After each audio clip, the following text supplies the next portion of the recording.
Hello once again, good people. So there was a little Comic Con, kind of a mini con, in about like a school gym sized one this past weekend. Not a lot of dollar bin stuff there, so kind of got more valuable things this time. And as you can see, not a huge amount. Um, Kind of maybe just about a backpack full rather than a huge like long box full. So we always try to get quality when in terms of writing and art. But in this video, maybe this time there's monetary value as well. Although there are going to be some things in here that are like somewhat valuable. I think I paid maybe less than half or even less than a third a lot of the time of what their retail or full online or eBay or my comic shop prices would be. Okay, let's get started. I just kind of like we'll do this in order of the vendors that I went to. I got this at one the first vendor, Predator Invaders from the Fourth Dimension. I'd never seen this one before. $4 on that, but it is a Predator issue I've never seen before. These are always kind of a hoot. These are always kind of funny. Kirby returning to do the art on this one, maybe the writing too. Sandman, Master of Nightmares, number 4. I don't really know how to describe these. Almost like, I'm not a fan of like kitsch or camp, but maybe it is a little bit of tongue in cheek, almost satirical or over the top, Silver Agey, superhero-y stuff from Kirby. It's very humorous, I'd say, but in an oddball way, and it just makes me laugh the whole time. I do recommend these a lot. If they fail to entertain you, I'd be very surprised. Okay, moving on. Did manage to find $1 bin there. Some Adventure Time. I think these can be actually worth some monetary value, right? A little bit beat up though, kind of folded here. Adventure Time presents Marceline Gone Adrift. I just get these because I'm like, maybe I'll be able to make a buck off of them. Maybe I know I've got friends and family that are fans of Adventure Time as well. Silver Wolf, or maybe you could call it Silver Wolf. The Dungeoneers number 1. Dungeoneers number 4. Some Gen 13 for $1. That's about what I want to spend. Kind of putting a set or two of these together at all times. Gen 13 number 4. Warren Ellis and Adi Granov, Iron Man Extremis, Director's Cut. I think this is supposed to be kind of a modern classic. I forget. I remember I tried to read it when it first came out, but I wasn't too into it, but we'll revisit it. A double pack of Miracle Man number 4 and number 5 from the Eclipse printings. The Life of Saint Norbert. You always got to study the lives of the saints and be based, but actually this is, it turns out, pencils by Paul Chadwick as well. So I looked inside and I was like, I didn't know that at the time, but I looked inside and I was like, yeah, for $1, sure. Learn some history. The only way I can be tricked into learning history through comic books. This is a pretty good series by Doug Ubermensch and Paul Gulacy / Marat number 1. I have a set of these already, but I want to put a second set together, so this is the one I was missing from a second set. Number 4. Just weird sci-fi, kind of, what could you call it? Almost like Escape from New York exploitation. There were a lot of like weird Italian trash directors kind of emulating the Escape from New York after it came out. But this is American, and there's like mutants and aliens and the post-apocalypse cityscape, I guess you could call it. Not as much of a wasteland, so much as a dystopia taken over by outlaws and all kinds of weird beings and stuff, right? This is very fun though. Okay. SpongeBob Comics number 63. Pop Comics is always saying that stuff like this is worth some value, and when I did look it up, a minty or good grade copy of this would be even $50 or up, or like 100 or 150 or something. Like, it's crazy, these. But this does seem a little bit, it's a little bit like dented, or like, I don't know. When people are reading it and maybe they're just kind of bending it in their fingers a little bit. and the spine ticks and stuff. But even still, it's kind of cool to find something rare and valuable, right, for $1. We'll see what we do with that.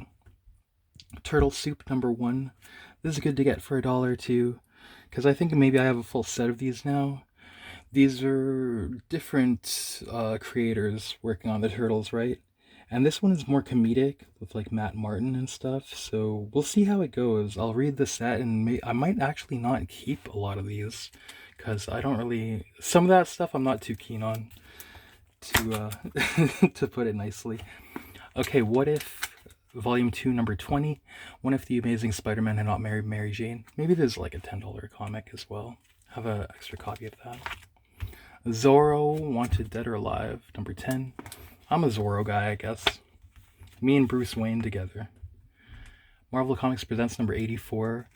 Putting together another set of these. Almost done putting together a second set. I see second sets, like, you know me, I'm not really speculating or about money, but it seems like a lot of these this time was a little bit about money. Because it seems like second, or rather complete sets of these go for like significant value as well. So these can be found in bargain bins. They can be found at full price as well. But it seems like if you're able to, what is this, like 12 issues or though altogether? So it's not that easy.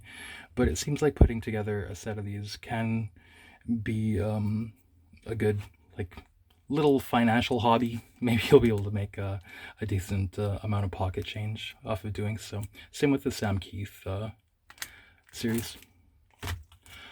Marvel's Annotated. Okay, this is from like a $2 section that he had there. Yeah, I'm kind of getting interested in these. This is a weird one to be in the $2 bin because it's in like near mint condition as well. Punisher from the first miniseries, issue number 2.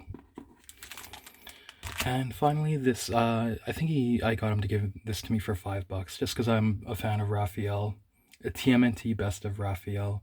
This reprints a bunch of Raphael stuff. Of course, it reprints the Raphael issue number 1, which was originally in black and white. Kind of looks better in the black and white rather than color. But it's just nice to have a little Raphael collection. Okay, you might have heard me mention this Alien series a few times. This is one of my like favorites. Alien Stronghold. This is the rest of the set. Number 1 was a little bit easier to find. I have 2 copies of number 1, but never really saw these for a longest time. I have the trade paperback as well, but I like it enough that I would get the singles also. John Arcudi and Doug Monk. Inks by Palmiotti, I guess. These were $5 each, but I got them to, I said, would you do 3 for 10? And he said, yeah. So that was reasonable to both of us, it seemed then. Number 2, number 3, Jerry. The synth. He's a synth alien. That's why he's smoking that cigar. They kind of do that to amuse themselves. And number 4. These are $2 each, or I think he gave me a deal though. And I remember I wanted to read these when I was a kid. I read like issue 1 and 2 or something. So sometimes we do that. We like all these years later get revenge on the past for ourselves finally. Captain America, The Bloodstone Hunt Part 2. This is Captain America number 358. Diamondback figures prominently too. I remember I liked her. Here's Captain America number 359. An extra copy of an Arthur Adams Fantastic Four number 349. Almost have a second set of these 3 issues now. Just missing 1 issue. Alright, some $1 Gen 13. Let's go. Let's do it. These are all minty too. Number 1. Number 2 with the Barry Winsor Smith cover there, of course. Number 3. Are these Coda Warriors, actually? I actually started reading these a little bit, finally. Number 4. Number 5. Maybe my brain was rotting a little bit. I couldn't, like, keep reading, though. Degenerating my brain cells. Alright, enough hate. Some Jeffrey Jones, The Studio, Ravens and Rainbows, number 1. Let's take a quick look in here, actually. I've never seen this before. Yeah, let's take a quick look. Why not? From The Studio. Studio. Some boobs. Can never go wrong with that. So this doesn't look as baroque or as detailed, rather, as some of his and her other stuff. But it is stuff I've never seen before, so I'll be interested to look through here. I think retail or whatever, online, full price, this would be more like $10 or $15 or something too. But yeah, so there's a lot of stuff in this haul like that where like maybe I spent $2 or $3, but it's all stuff that would be worth like 10 or 15, I guess. Not that it's all about that, you know.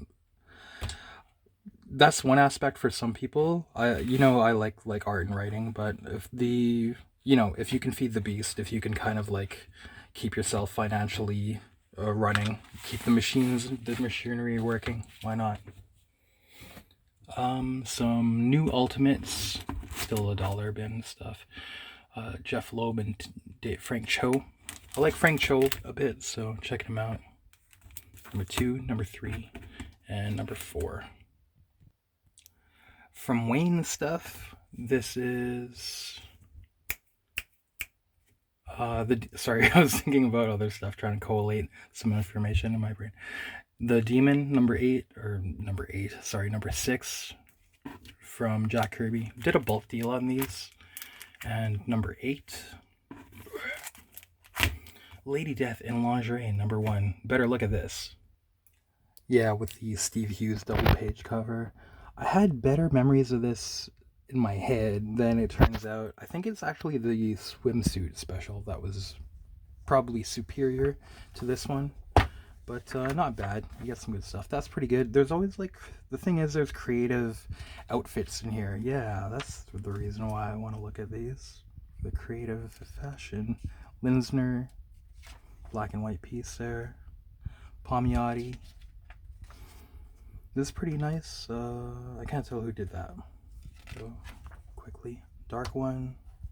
Nice coloring on this piece here. Why not take a good quick look? Jensen.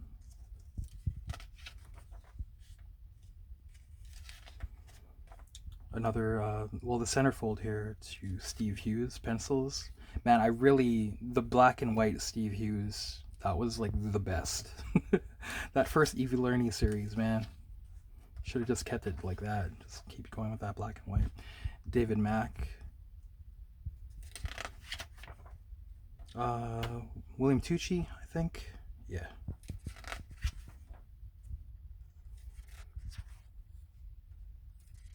Yeah, so this is not bad. This looks colored, maybe almost like Kyoto, but the face doesn't look like it would be Kyoto.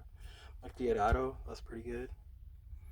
This is pretty decent, but I think the swimsuit one, in my adolescent memory, that was superior, I guess. But I'd get them mixed up because,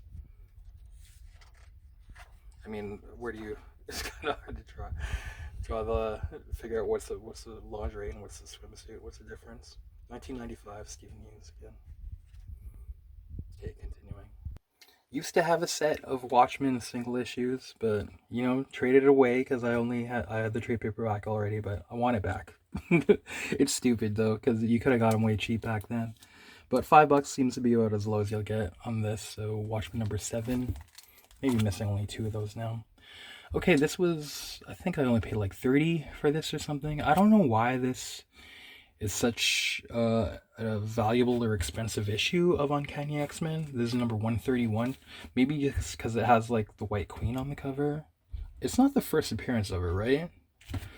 But anyways, I'm just kind of like getting into those issues now that I'm missing of X-Men, or like they're more valuable in lower number.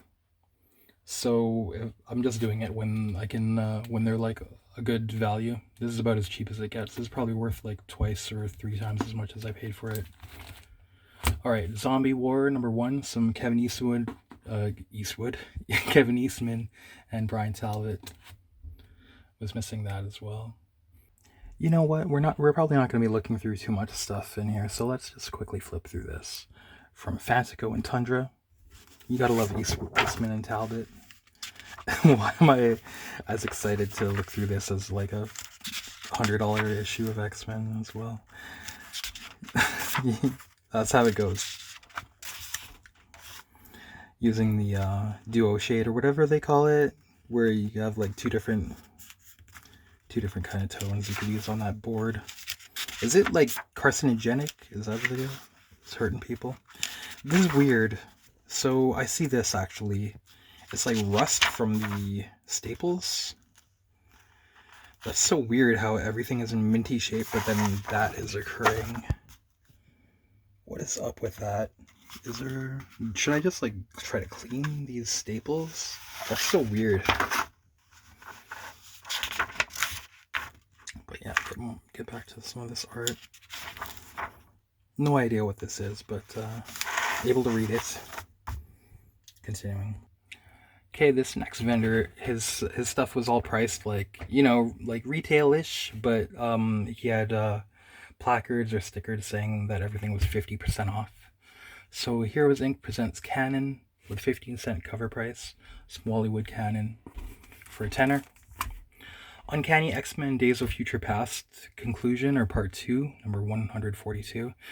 So this was like $37.50, but I think it was like down to $35 after the deal. And yeah, isn't this like another like $100 comic or something? This is pretty minty as well. You know, just I'm like, I'll knock it off the grail list. I'm under budget because there's not spending money on bargain bin stuff, so able to get some kind of grails kind of thing. Uncanny X-Men 251 for $4. This is another one that was being sold for like $50 and $100 and stuff lately. Is it because of the movie? Is that all over though? It seems when I look at this online, it's still like $75 or $90 and shit. A lot of places. Should I just sell this? I have 2 copies now. Should I just sell one? Try to make some quick bucks. Not wait any longer. Okay, anyways. Talking about stuff that'll actually be fun to look at and read. Not that those won't be, but this is Bizarre Adventures number 28. I was looking for this for a while. The reason being, and thanks to the Comics Rot Your Brain channel for bringing this to my attention, that this Bizarre Adventures 28 has a black and white Elektra story by Frank Miller. And you know, this Bizarre Adventures is more like mature readers, their magazine format.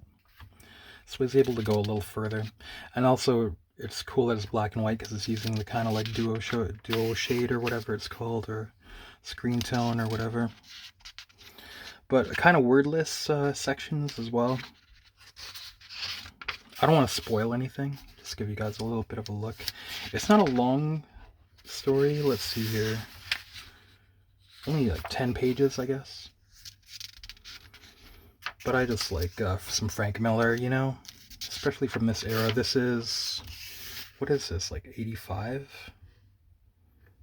1981. Okay, so this is right in the heart of his Daredevil run, I guess, right?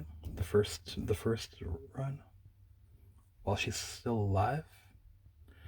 Okay, I'm getting it all mixed up a little bit. Let's keep going.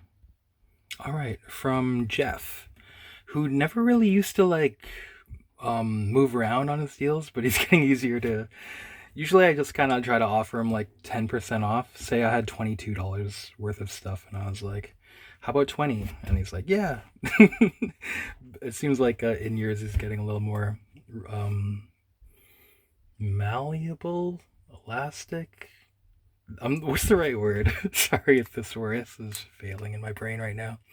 But Batman Year 1 Part 1, The Newsstand, number 404, for $5. That's crazy. I got a steal on this one a bit. As well as this one, the second appearance of Rogue. That is to say, the first appearance of Rogue in the X-Men.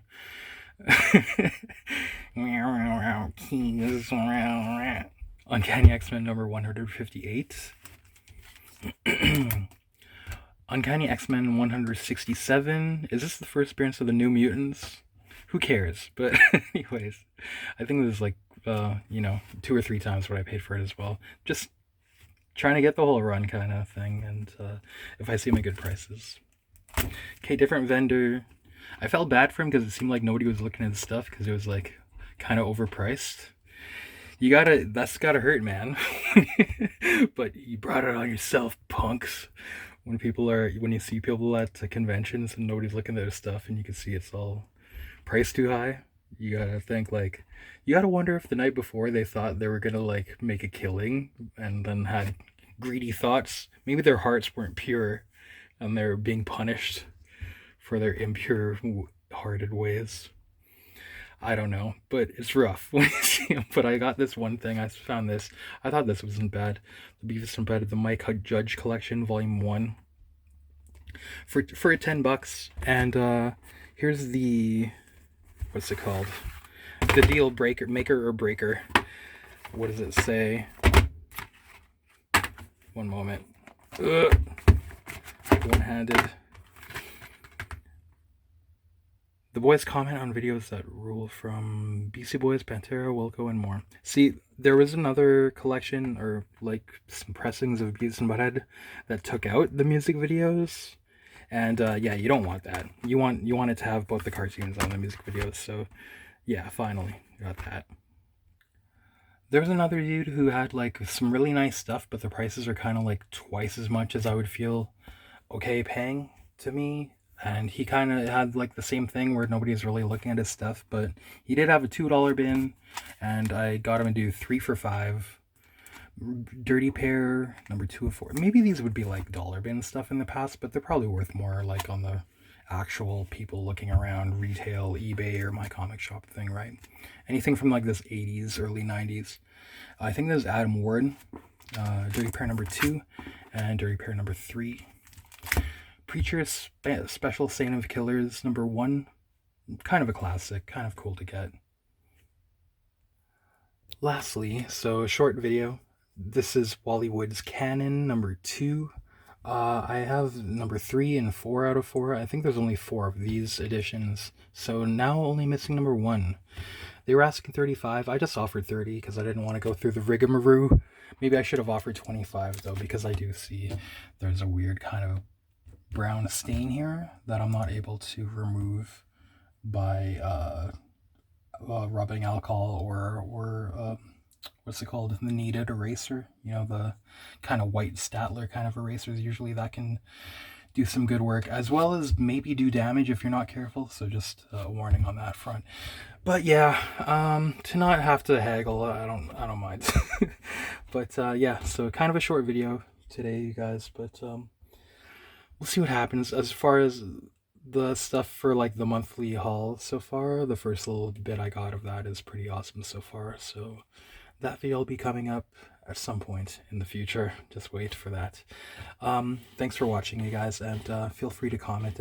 Let me know anything I should know. It's always nice to hear from you and get informed and talk comics with you guys. All right, and thanks for watching. Happy hunting out there. Hope you find cool stuff. Peace.